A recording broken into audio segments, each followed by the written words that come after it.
tornerò fierissimo a miesa rindia fuori quando alla via Martello saglietta la signora.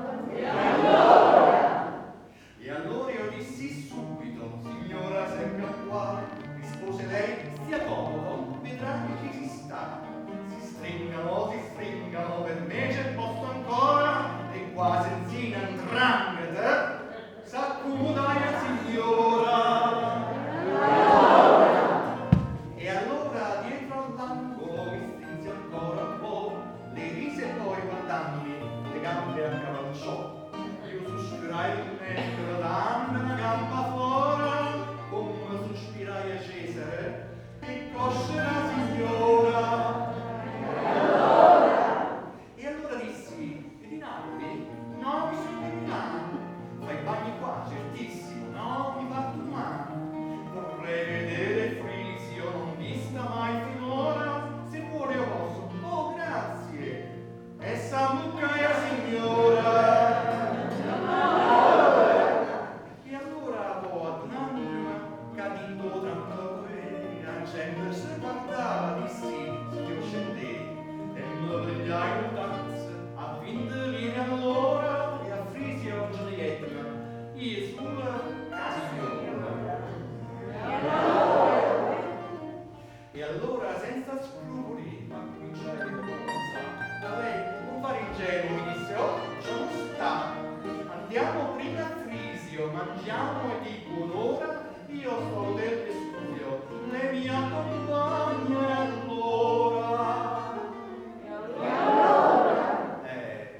E allora io feci subito necessità virtù, ma a Frisio ci mangiai una cucina di orecchi, tornai, immaginatevi, stevo l'occhio fuori finché all'hotel Vesuvio scendette una signora.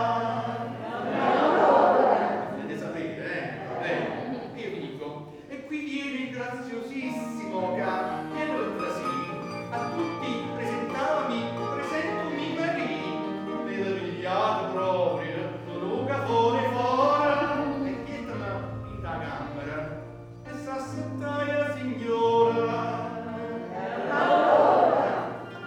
E allora, mentre proprio stava a abbracciare, vicina alla porta, tutte sentite furia, chissà ormai sta bestia, si mandi alla malora, un cameriere smoking, come la signora. E allora ci guardarono, curioso tutte e tre, lei prese il conto e pagano 2.083, una alzata spirito dissi io, onne ora, il cameriere pratico, pardon, signora. E allora lei fa, stupido, qua stupido, ma no, scendere i letti d'anche, qui scendono bagnato, 2000 e tante camere, e che valore? Caso con bagno in aula, carissima signora. Grazie. E allora, senza aggiungere, qui, qua, pigliai un telo e subito scendete là, trovai ancora un taxi, chauffeur, attenzione Flora, e chietta truva media, e m'aspettava ancora. E allora ebbi la prova